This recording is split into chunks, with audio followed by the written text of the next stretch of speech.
Olá, boa noite. Papa preside missa da 5ª edição do Domingo da Palavra de Deus. Durante celebração no Vaticano, 2 brasileiras receberam os ministérios de catequista e de leitor. Igreja celebra São Vicente Pallotti, responsável pela criação do apostolado católico. Primeiro lote com vacinas do SUS contra a dengue já está no Brasil. Empresas com até 100 funcionários devem entregar ao governo relatório de transparência salarial. Levantamento mostra que Brasília possui maior renda e desigualdade no país é maior que o previsto. Resposta tardia de condutores está entre as principais causas de acidentes nas rodovias brasileiras. E os 15 anos de pertencimento da comunidade Canção Nova à família salesiana. O Canção Nova Notícias está começando a serviço da vida e da esperança.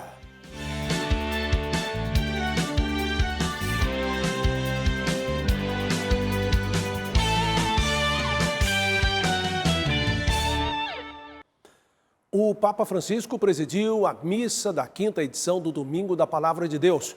Durante a celebração, 2 brasileiras receberam os ministérios de catequista e de leitor. Logo depois, o Santo Padre rezou a tradicional oração mariana do Ângelus. Em seu apelo no Ângelus, o Papa Francisco pediu pela libertação das 6 religiosas da Congregação de Santana, sequestradas na última sexta-feira na capital do Haiti, Porto Príncipe. Prego per la concordia sociale nel paese. Oro pela harmonia social no país e peço a todos que parem com a violência que causa tanto sofrimento ao povo. A quella cara popolazione. O pontífice também clamou pela paz na Ucrânia, Palestina e Israel. Penso ai piccoli, ai tantissimi bambini feriti e uccisi. Penso nos pequeninos, nas muitas crianças feridas e mortas, nas que são privadas de afeto, sonhos e de um futuro. Em preparação para o Jubileu 2025, o Papa deu início ao ano da oração. Afirmou que os próximos meses nos levarão à abertura da Porta Santa. Ressaltou que anunciar o Evangelho não é um tempo perdido, mas oportunidade de ajudar os outros a serem felizes.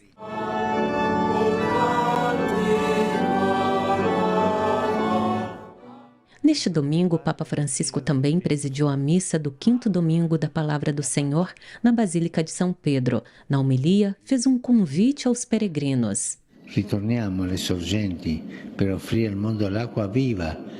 Voltemos às nascentes para oferecer ao mundo aquela água viva. Enquanto a sociedade e as redes sociais acentuam a violência das palavras, concentremo-nos na mansidão da palavra que salva. Na ocasião, fiéis leigos receberam o ministério de leitor e catequista, representando o povo de Deus de várias partes do mundo, como o Brasil. Foi uma emoção muito grande quando eu recebi o convite da CNBB. Então, receber o ministério de catequista e foi realmente, para mim, valoriza ainda mais o ministério que a gente já faz. Não sou eu que estou aqui, mas também todos os catequistas que estão na base, que são incansáveis. É uma alegria muito grande, né, ter recebido esse convite.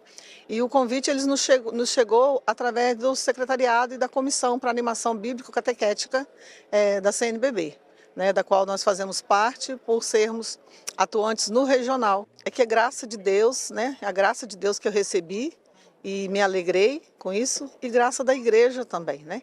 Porque é um reconhecimento, não diria nem do meu trabalho, mas do trabalho de milhares e milhares de mulheres, né? Que estão a serviço em suas comunidades, em várias realidades, mais intensa, menos intensa, mas que estão lá já a serviço, ajudando, não deixando a evangelização parar.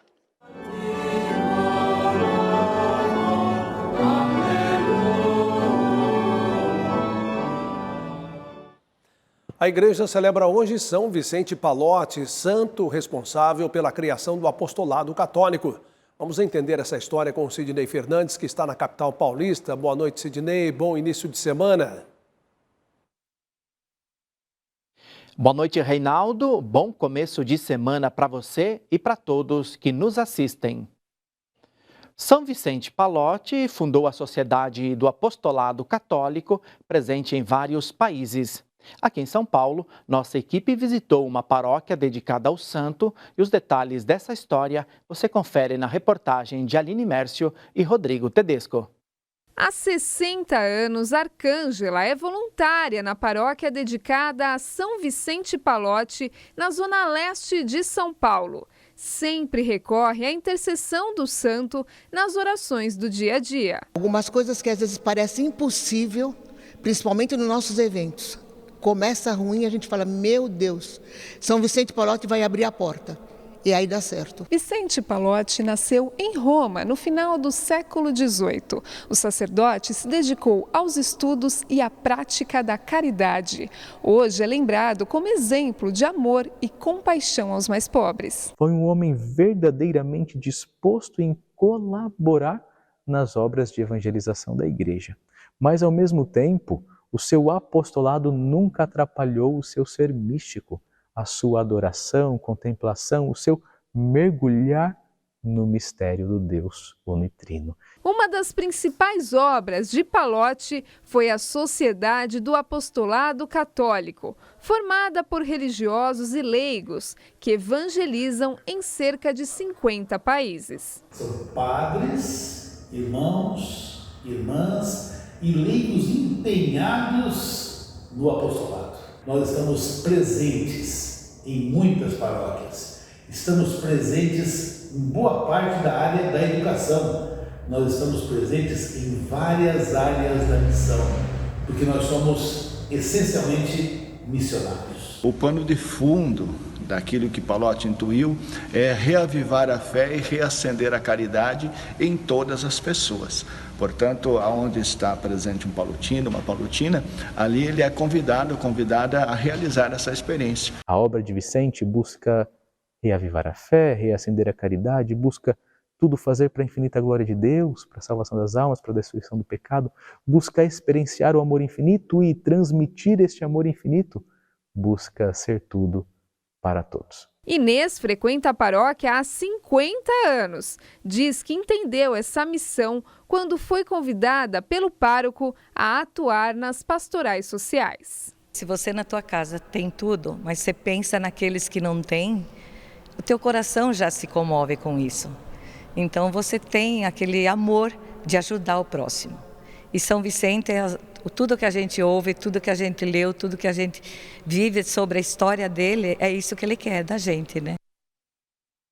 O assunto agora é o perigo nas estradas, porque a falta de reação dos condutores é uma das principais causas de acidentes nas rodovias do país, segundo a Associação Brasileira de Medicina de Tráfego. Problemas ligados à saúde dos motoristas são responsáveis por 170 mil colisões por ano. Mais de 70 mil pessoas feridas e cerca de 8 mil perderam a vida nas rodovias brasileiras em 2022. E o principal motivo foi a saúde do condutor. Principalmente doenças cardíacas, depois causas neurológicas como AVC, convulsão e logo em seguida mal-estar súbito, hipoglicemia e outros fatores orgânicos. Os números podem ser ainda maiores. Sinistros de trânsito que ocorreram em centros urbanos não foram contabilizados. O levantamento utilizou como base ocorrências registradas nas rodovias supervisionadas pela Polícia Rodoviária Federal. A demora na reação dos condutores entre os principais motivos, tendo como agravante a ingestão de bebidas alcoólicas, substâncias psicoativas ou sonolência.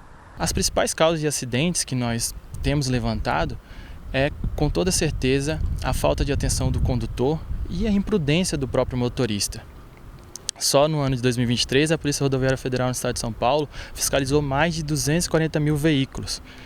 Lavrou mais de 3 mil infrações só por o motorista dirigir sob efeito de álcool. O Código de Trânsito Brasileiro passou a utilizar o termo sinistro de trânsito no lugar da palavra acidente para qualquer ocorrência que cause danos materiais, lesões ou morte. Algumas medidas simples podem ajudar a diminuir esses números. Estar em dia com a parte da saúde, fazer atividade física, comer bem, controle de peso, essas medidas básicas, mas tão essenciais para realmente promover a saúde também como motorista. Em fiscalizações, percebemos muito que o condutor, dentro do veículo, olha para o celular, perde muito tempo olhando para o celular, e isso acaba gerando uma falta de atenção total com a rodovia. Ele pega alguma coisa no assoalho, abaixa a cabeça, não presta atenção na rodovia. Enfim, são algumas atitudes que tiram a atenção do condutor com foco que é a rodovia e acaba levando ao acidente de trânsito.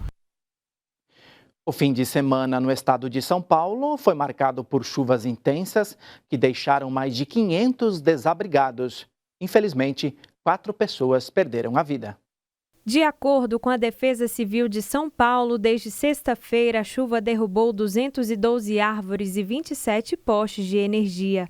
Além disso, mais de 500 pessoas ficaram desalojadas ou desabrigadas. 7 ficaram feridas e, infelizmente, 4 perderam a vida. Em Sorocaba, no interior de São Paulo, parte de um hospital infantil ficou alagada e o município decretou estado de calamidade pública. A cidade de Socorro, também no interior, onde 100 famílias tiveram suas casas alagadas, está em situação de emergência.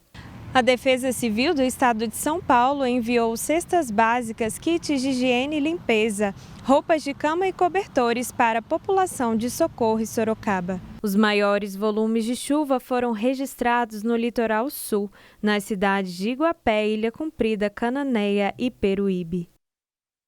A participação de São Paulo de hoje fica por aqui. Amanhã voltaremos com outros assuntos. Boa noite a todos. Reinaldo. Boa noite, bom descanso, Sidney, obrigado. Olha, vamos saber agora então com Mauricéia Silva da previsão do tempo para esta terça-feira. Boa noite, Mauricéia, a frente fria já foi embora? Boa noite, Reinaldo. Muito boa noite a você que nos acompanha. É isso mesmo. A frente fria que passou pelo Sudeste na semana passada foi para o mar e a chuva perdeu força na região metropolitana do Rio e São Paulo. E embora a chuva tenha perdido força, temos aí uma atuação da zona de convergência do Atlântico Sul. Com isso, áreas do norte de Goiás, sul e oeste da Bahia, norte de Minas e do Espírito Santo voltam a receber chuva persistente. No centro-norte, a chuva pode chegar aí aos 30 milímetros de acumulados em Belo Horizonte, 25 milímetros em Goiás e 15 milímetros no Mato Grosso. Os temporais se espalham mais entre Mato Grosso do Sul e interior de São Paulo, Goiás, Distrito Federal e sul do Mato Grosso neste começo de semana.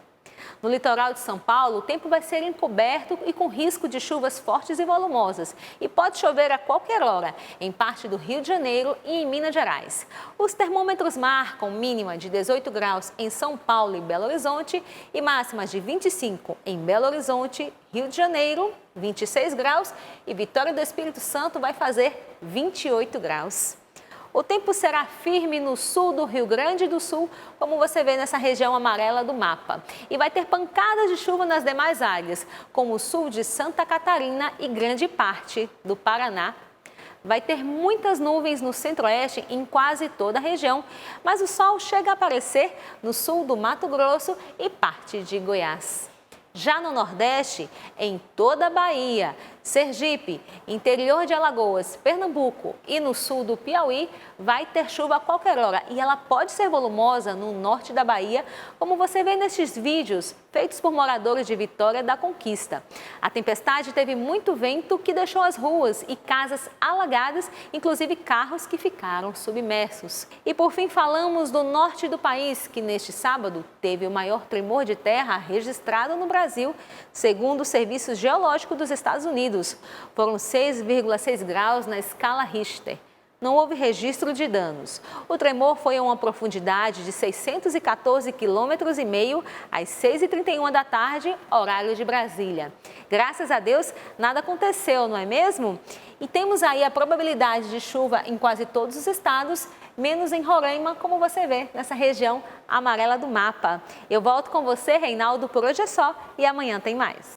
Estudo publicado pela Fundação Getúlio Vargas revela dados inéditos sobre a distribuição de renda no país. Assunto para Liana Nunes, que está em Brasília e traz os detalhes para nós. Boa noite, Liana. É isso mesmo, Reinaldo. Boa noite a você e a todos. Olha, o mapa da riqueza aponta que Brasília tem a maior renda do país. As informações foram compiladas a partir do imposto de renda da pessoa física para a retrospectiva econômica e social em 2023.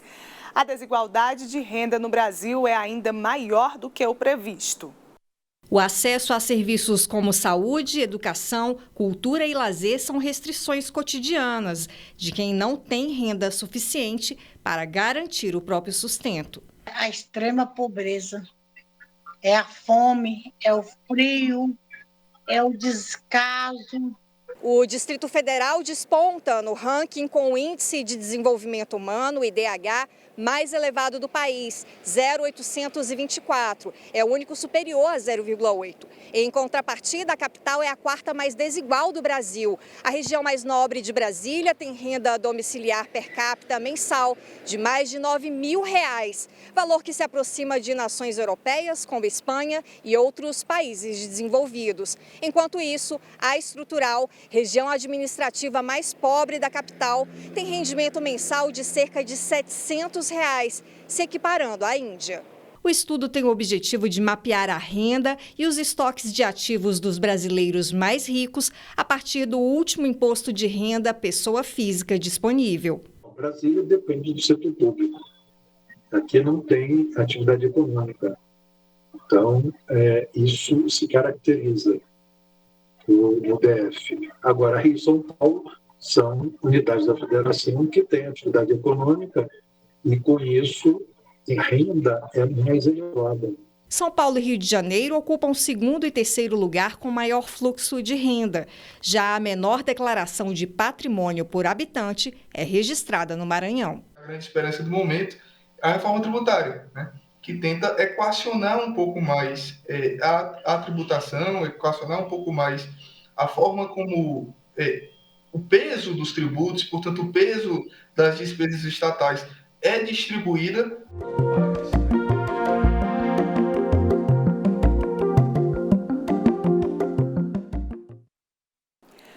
Começou hoje o prazo para as empresas enviarem relatórios salariais ao Ministério do Trabalho e Emprego. O objetivo é avaliar as diferenças salariais entre homens e mulheres. Uma lei aprovada no ano passado proíbe os pagamentos de remunerações diferentes a mulheres com cargos parecidos com os ocupados por homens. Até o dia 29 de fevereiro, empresas com mais de 100 funcionários devem enviar relatórios sobre rendimentos pagos aos empregados para o governo federal. Os dados podem ser preenchidos no portal Emprega Brasil, do Ministério do Trabalho e Emprego. As informações também deverão ser publicadas nos meses de março e setembro nos sites das empresas e redes sociais, para conferência de empregados, colaboradores e público em geral. A penalidade para o descumprimento da regra é uma multa de até 3% sobre a folha de pagamento. Nas empresas em que forem constatadas diferenças salariais entre homens e mulheres no mesmo cargo, um plano de garantia da igualdade salarial deverá ser adotado pela firma. Francisco Coelho para o Canção Nova Notícias. E o número de casos de dengue no país nas 2 primeiras semanas de 2024 já é maior que o do mesmo período do ano passado. O Ministério da Saúde se mobiliza para começar a vacinação do público prioritário contra a doença. O primeiro lote de vacinas contra a dengue chegou ao aeroporto de Viracopos, em Campinas, no interior de São Paulo, neste fim de semana. O laboratório japonês Takeda forneceu 5.200.000 doses da vacina Qdenga. Mais 570 mil imunizantes chegam ao país em fevereiro. Após controle de qualidade, o Ministério da Saúde fará a distribuição para todo o Brasil. 750 mil doses serão aplicadas pelo Sistema Único de Saúde. Serão imunizados, primeiramente, adolescentes de 10 a 14 anos em cidades com mais de 100 mil habitantes. A definição do público leva em conta taxas de transmissão e recomendação da Organização Mundial de Saúde, além de registros de grupos em que ocorre o maior número de hospitalizações. A lista com estados e municípios contemplados será disponibilizada no dia 1º de fevereiro em Brasília. O país contabiliza quase 56 mil casos somente este ano. Neste período, 6 pessoas morreram por complicações da doença. O Ministério da Saúde define a dengue como a arbovirose urbana mais prevalente nas Américas, principalmente no Brasil. O Brasil está perdendo batalhas na guerra contra o garimpo ilegal na Amazônia. O povo indígena Yanomami continua a morrer de gripe, malária e desnutrição.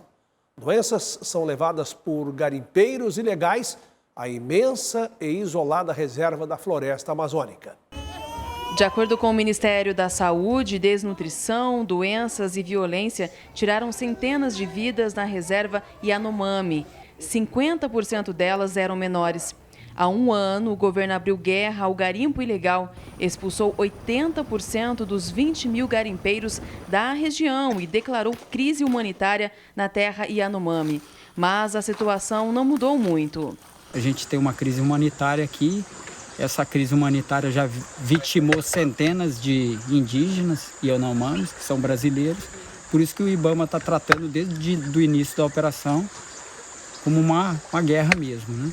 O socorro do governo brasileiro a esta parte da Amazônia, que tem o tamanho de Portugal, está em risco. A mineração ilegal faz novas investidas nas terras indígenas diante do retrocesso do governo nos esforços para proteger a região. Garimpo ilegal é muito ruim para nós, mas o buraco ficou. Aonde que eles trabalharam, deixaram água suja, contaminado e mercúrio. Esse é o problema. Agentes do IBAMA alegam estar sozinhos na batalha contra os mineradores. No ano passado, o Exército reduziu as operações no campo avançado. A Força Aérea não criou uma zona de exclusão sobre a reserva e a Marinha não tem bloqueado os rios, principal acesso dos garimpeiros para máquinas e suprimentos. Exército, Marinha e Aeronáutica não se pronunciaram sobre o assunto.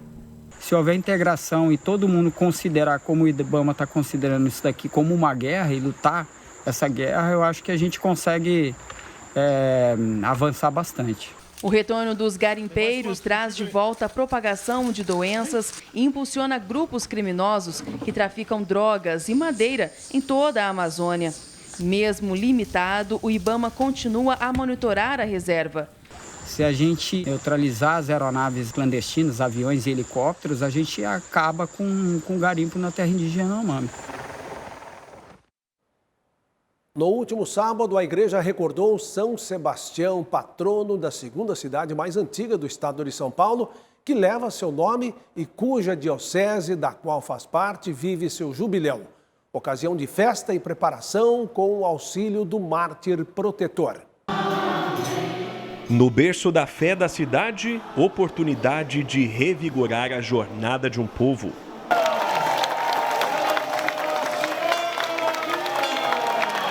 Realmente é muito tocante vocês olhar a história da cidade, saber que a cidade tem o nome do padroeiro, isso mostra uma força espiritual muito grande e a gente hoje quer manter viva esta chama, esta fé, tocando os corações e fazendo com que as pessoas assumam hoje a fé em Jesus Cristo como São Sebastião assumiu. Dona Márcia e seu Gilmar assumiram com disposição um papel evangelizador. Há 30 anos, o casal carrega a responsabilidade de ornamentar o andor de São Sebastião. Ele começou a namorar comigo, tinha que vir à igreja, então faz parte da vida da gente. Casamos aqui, batizamos os filhos aqui e netos agora também. A saída da matriz marca o início da procissão. Sebastianenses de nascimento ou de coração percorrem as ruas do centro histórico no sentido literal do ato, para ir adiante, avançar. Em frente ao batalhão da polícia, a oração do padroeiro, realizada pelas forças de segurança. Protegei-nos contra a peste, a fome e a guerra. Defendei as nossas plantações e os nossos rebanhos. Na caminhada, a saudosa lembrança das vítimas do temporal que devastou a cidade em 2023. Flores como expressão de amor por aqueles que contam com a misericórdia de Deus. Nós temos aqui uma cidade que sofreu muito em 2023 e que hoje renova os votos, rogando a São Sebastião pela vida. O ano vocacional brasileiro gerou frutos no litoral norte paulista. Com os corações ardentes e pés a caminho, católicos de São Sebastião se preparam para o Jubileu de Prata da Diocese de Caraguatatuba, como comunidade missionária e servidora, inspirados no virtuoso padroeiro. E celebrar significa dar continuidade e, através da possibilidade que traz o progresso, poder também progredir como comunidade viva. O patronato de São Sebastião não se restringe apenas à matriz. Sob sua intercessão, caminha todo o município. Devoção de um povo flechado não na dor, mas no divino amor. São Sebastião me representa essa força dele, né? Esse guerreiro, essa luta diária que ele teve. É o nosso protetor para o nosso município, para a nossa paróquia, para a nossa comunidade, para todos. Ano que vem a senhora está aqui, firme e forte. Com certeza, aqui e lá na Rua da Praia, trabalhando para ele, servindo esse altar maravilhoso, esse é Jesus Cristo, que a gente ama demais.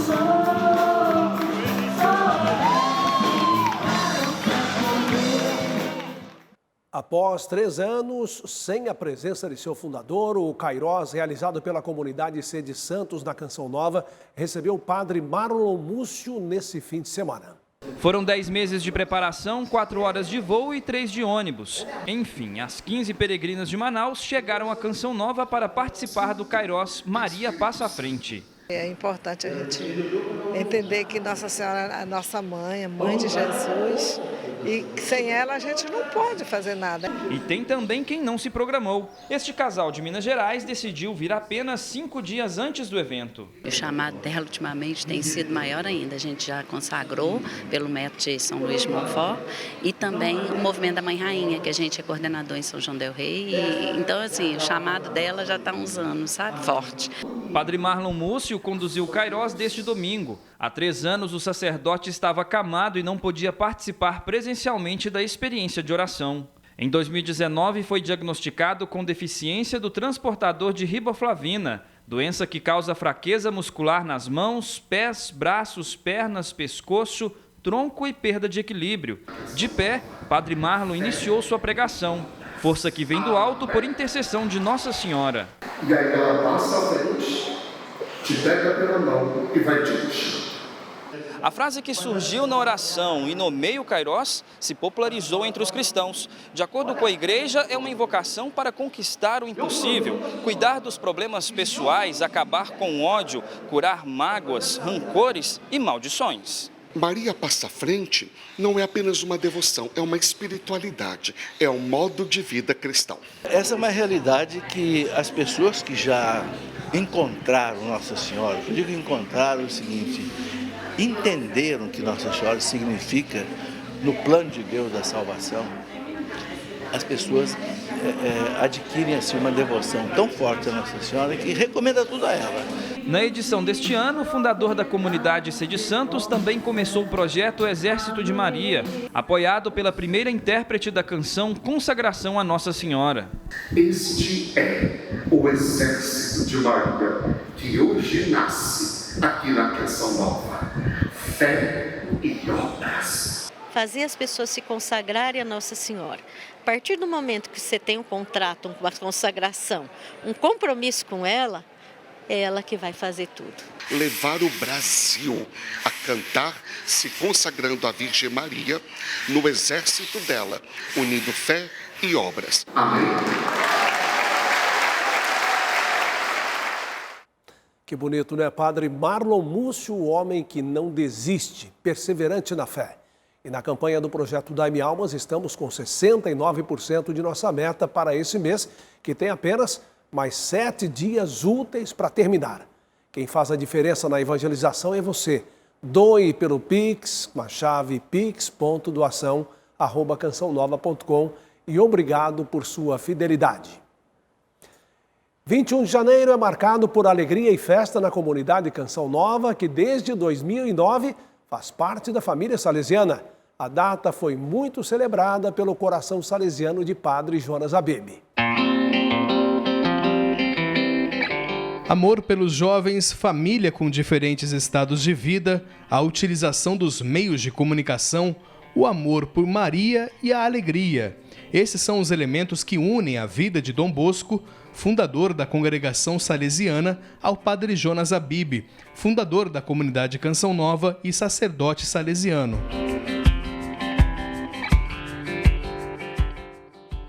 Ele se tornou um sacerdote salesiano, mas por conta da fundação da comunidade Canção Nova em 1978, o Padre Jonas precisou deixar a congregação e se tornou um padre diocesano.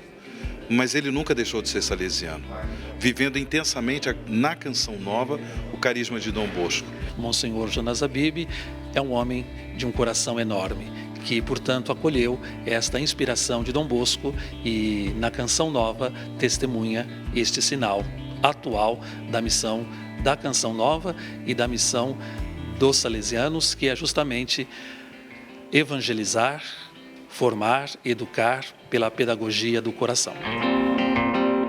Há 15 anos, reunidos em Roma, os membros do Conselho Geral da Ordem Salesiana reconheceram oficialmente a Canção Nova como parte da família espiritual de Dom Bosco. A notícia oficial da pertença da Canção Nova à família salesiana já correu o Brasil. Isso foi uma grande alegria para o Padre Jonas. Então ele buscou. E ele buscou também com auxílio de muitos sacerdotes salesianos que diziam a Canção Nova realiza, o carisma de Dom Bosco na atualidade. Atualmente, a família salesiana compreende mais de 40 grupos que são oficialmente reconhecidos. Um movimento de pessoas que trabalham em prol da juventude de diversos modos, inspirados na vida de Dom Bosco.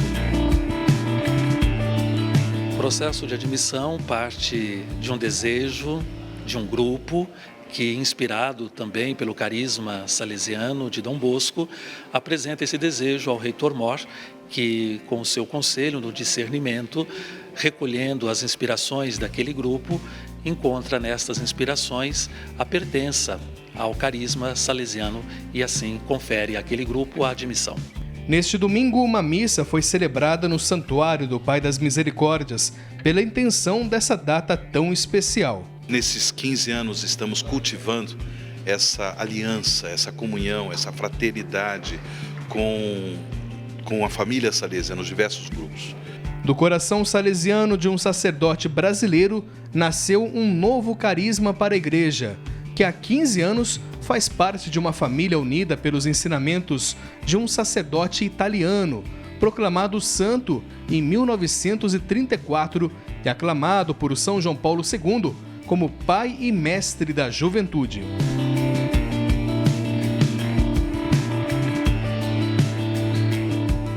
A partir disso, nós temos uma responsabilidade de viver muito mais ainda o espírito de Dom Bosco, que afinal das contas é o espírito do Evangelho, mas vivido à forma de Dom Bosco, que é o jeito Canção Nova. É só a gente caprichar, é só a gente colocar todo o coração naquilo que fez com que o céu se unisse à terra.